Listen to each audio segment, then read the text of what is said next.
Hello, welcome. You're watching Newshour. Tonight, political turbulence in The Hague. Dutch Prime Minister Dick Schoof has confirmed that his government will now operate in a caretaker capacity following the collapse of his ruling coalition.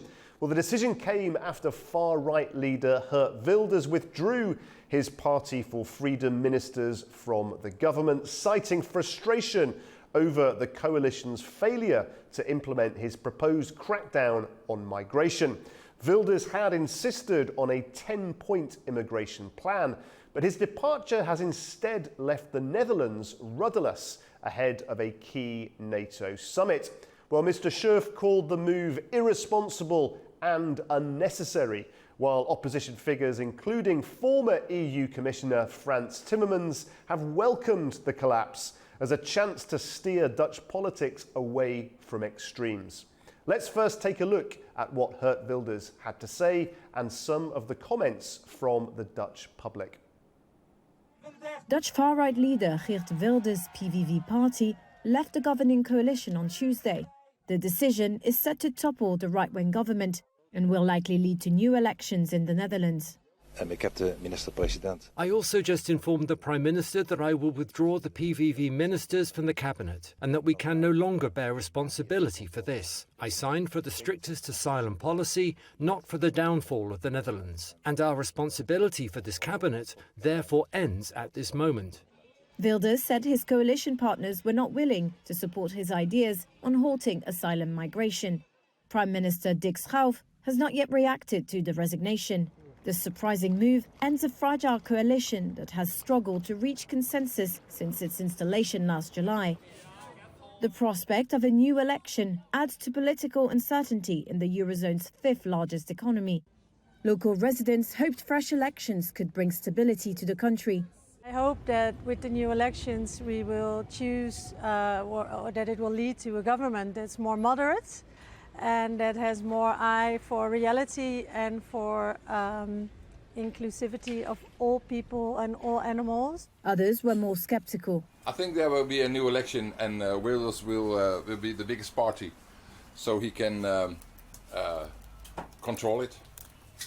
So no more others who will annoy him, so he can do like Trump is doing and other European countries where extreme right is taking over. The move will also likely delay a decision on increasing defence spending to meet new NATO targets. And it will leave the Netherlands with only a caretaker government when it receives NATO country leaders for a summit to decide on these targets in The Hague later this month. Well, over now to our correspondent in Brussels, William Delislow. William, walk us through the events then that have unfolded and tell us how Brussels is interpreting this political rupture in The Hague, please. Well, Guy, the alarm bells were really rung last week when Geert Wilders, the far-right leader of the PVV party in the Netherlands, the largest in the country's parliament, issued an ultimatum on irregular migration. Now, he unveiled a 10-point asylum plan, which included sending Syrian refugees home, to use the army to help beef up security on the country's borders, as well as to close accommodation facilities for refugees. Now, earlier this week, he took to social media, Geert Wilders, saying no signatories for the asylum plan. PVV leaves the coalition. We have heard from the Prime Minister of the Netherlands, who's been in the post for some 11 months, and Dick Schoof said he was handing in his resignation, but that ministers will remain in their duties in a caretaker facility until elections, which will likely be held around October time or so. Now, we've heard from Geert Wilders since then. He says that he will work to try and make PVV stronger with a goal of becoming the next Dutch Prime Minister. This all comes at a time when just in a few weeks, The Hague is set to host a huge NATO summit. So leaders from all of NATO's allies are expected to be descending on the Dutch capital. We have heard from Mark Rutte, who is the Secretary General of NATO. He's also held the role of the Netherlands Prime Minister in the past. He is the longest serving Dutch Prime Minister, holding that post for some 14 years. Now, he was quizzed at NATO on Wednesday about whether he plans to jump back in to Dutch politics in the wake of this news. He dismissed that. He says he is staying put at NATO. He's also quizzed about how this will all impact the Netherlands' decisions when it comes to their role within the NATO military alliance. Mark Rutte simply said that he won't comment on Dutch politics, but he says he is confident that all of NATO's allies will come together and be a part of his plans to boost the Defence Alliance's military capabilities and to boost defence spending. William Denslow, AnewZ, Brussels.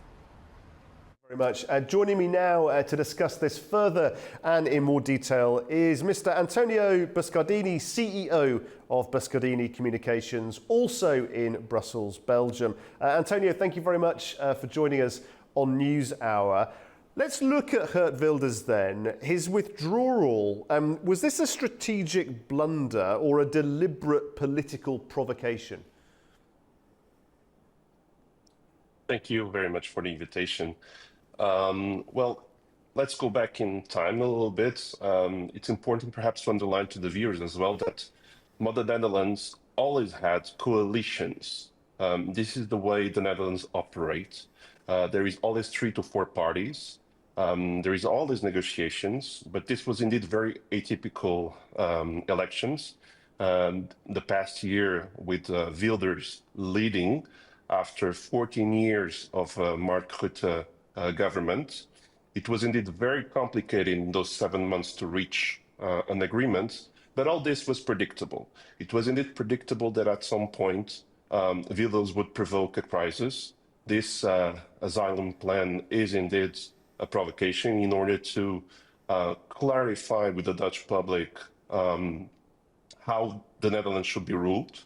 Let's not forget as well that in this coalition, the second party, VVD, is also included. So this party was the party of Mark Rutte. It's now a huge exercise from both VVD and BBB, the Farmers' Party, to detach from this government. But I believe that in the coming weeks, there'll be clearly 2 positions. One position where you have Wilders asking for an impossible majority, but in the end, what he wants is to confirm his leadership within the Netherlands. And then you have a coalition that can go from the VVD to even Timmermans. Some people bet on that, and to have a national government that goes from the center left to the center right, with a hope of governing and giving stability to the Netherlands in the next years. Antonio, migration and asylum are very contentious, very sensitive issues right across European countries at the moment. Why do you think the asylum policy proved to be such a pressure point for the coalition? Because this was the #1 priority of Wilders. This is his brand. This agenda, the 10 asylum points, include measures that were already in the agenda of Wilders' party for many, many years. It is a point of friction. We knew that. Now, if you look at a wider spectrum in Europe, just a few weeks, we were talking here about Portugal and elections with movement Chega.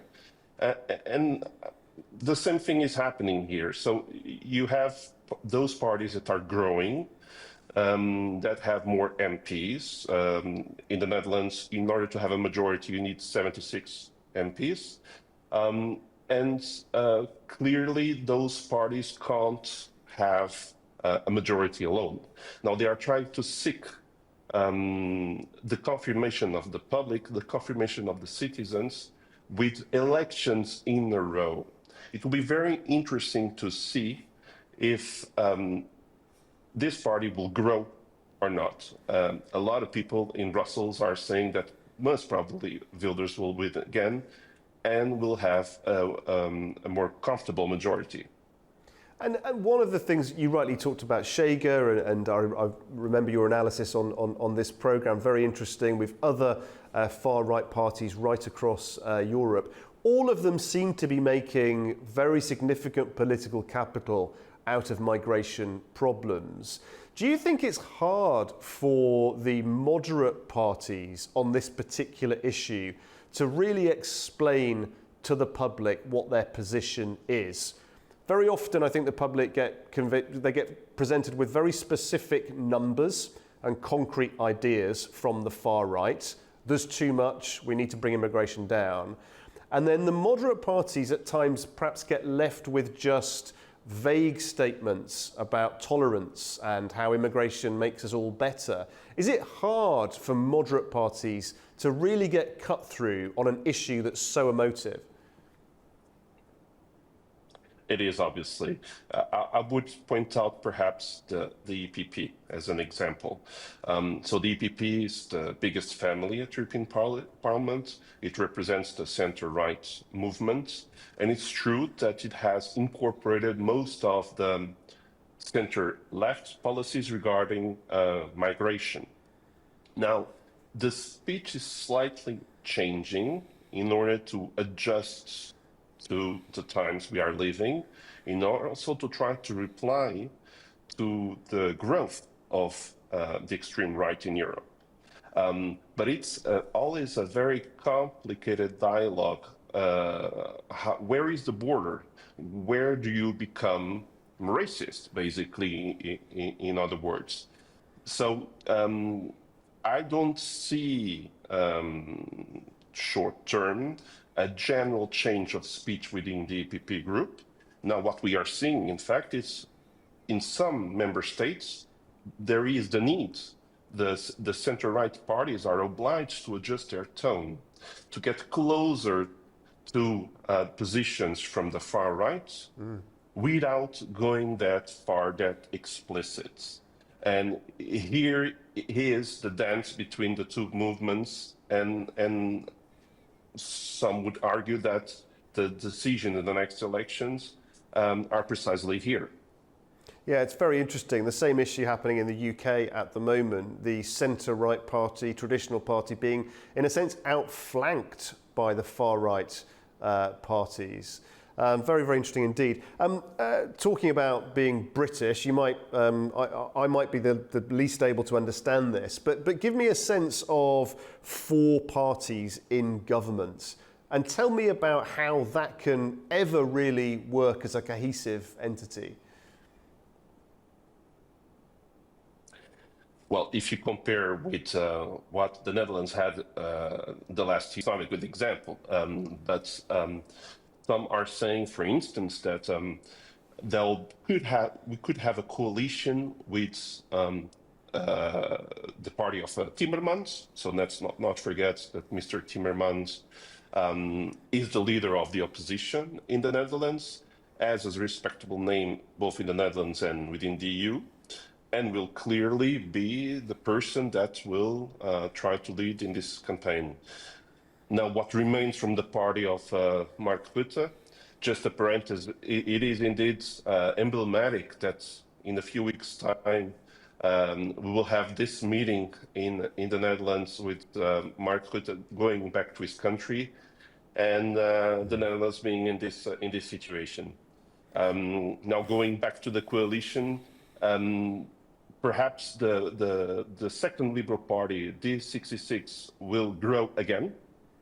And that would be together with the farmers. So the farmers, BBB, are always stable. I mean, they have it's a one policy party. So some are betting on this new coalition of four elements, which is always a compromise in terms of policies, a compromise in terms of measures. But, you know, ultimately, they will never review asylum policies. And that's where we go back to the actual friction within the inhabitants, because the politicians feel that this is something that is very much present in the society, but are afraid to tackle.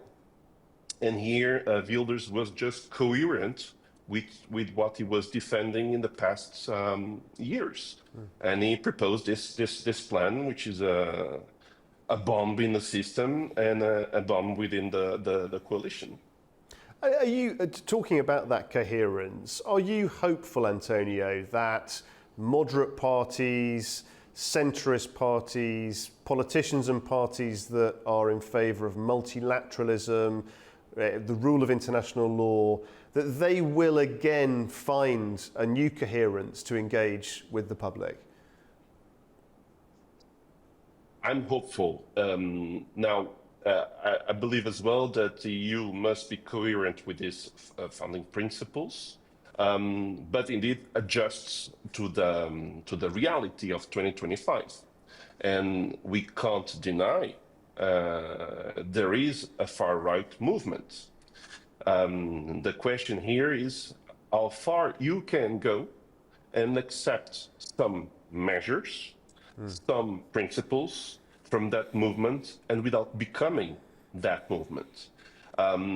It's very difficult. You mentioned the UK. It is completely what's happening with the movement of Farage, who swallowed the Conservatives.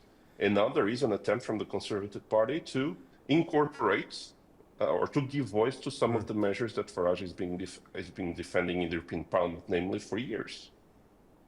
Yeah, it's very interesting, this pattern happening right across Europe. Let's turn to the EU now. How does the EU play this? Is it a case of wait and see? Can any bilateral discussions, policy making in relation to the Netherlands actually take place under this caretaker cabinet? Well, we are in a situation of wait and see. We could have been in another situation. Imagine if there was a Dutch presidency coming. That's not the case. The Dutch presidency will be in 2029, so far from a practical and almost logistical problem. So the EU is more observing and seeing as a whole, so as a movement. We see the fifth economy of the EU struggling to find a government. Imagine if we just replicate the timeline that we had, the elections will take place by the end of October, beginning of November. And after that, if we have predictable results that would need negotiation, we'll have 7 more months. So best case scenario, the Netherlands will have a government in May 2026. It's really a lot of time. So from the EU point of view, it's more an issue regarding some action plans that need to be obviously approved. Talking about budgets, for example, implementations that need to happen in the Netherlands. So we might have here some delay. But for the rest, I mean, I think from Brussels, there will be just a position of looking, observing, and wait and see. And do you expect Mr. Wilders, the far right, to capitalise on that, to characterise it as yet more inertia? Well, I think for him, it's really a huge bet. I mean, he provoked this. The only way for him to get victorious from this situation, it is if he wins again, if he leads the polls, and if he elects more MPs. If something different happens, for the first time, this character could be in danger in the sense that within the party, we could question him. So it's also interesting to see this is a decisive moment for him and his party. It can be a confirmation of a movement, or it can also be a change. Very interesting. Well, Antonio, we're always very grateful for your analysis here on Newshour. Thank you very much indeed for joining us from Brussels. So the collapse of the Dutch government then has once again underscored the fragility of modern coalition politics. With with a nation at the centre of Europe now governed by a caretaker cabinet and fresh elections looming. The stakes are high, not just for The Hague, but for the wider European project. As political fault lines deepen, the Netherlands enters an uncertain chapter. We'll of course keep you updated. Well, that is all from this edition of NewsHour. From all of us here at AnewZ, thanks for being with us.